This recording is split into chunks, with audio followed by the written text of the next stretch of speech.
ଦେଖନ୍ତୁ ଆଜ୍ଞା ମଧ୍ୟପ୍ରାଚ୍ୟରେ ଯେଉଁ ଯୁଦ୍ଧ ଲାଗିଛି ଯୁଦ୍ଧ ପାଇଁ ଏ ପରିସ୍ଥିତି ଗୋଟେ ସମସାମୟିକ ପରିସ୍ଥିତିକୁ ନେଇକରି ତାର ସୁଯୋଗ ନେଇକରି ରାଜନୀତି କରିବାଟା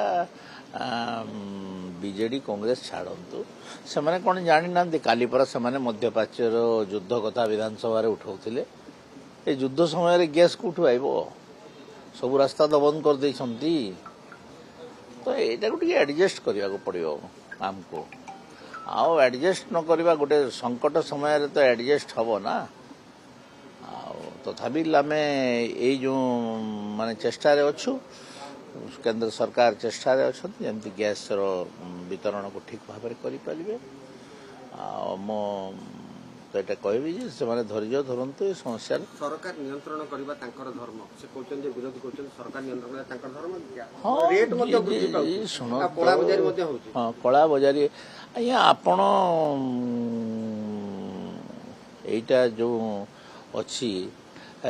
2000 ମସିହା ପୂର୍ବରୁ କେତେ ଘରେ ଗ୍ୟାସ୍ ଥିଲା ଏବେ କେତେ ଘରେ ଗ୍ୟାସ୍ ଅଛି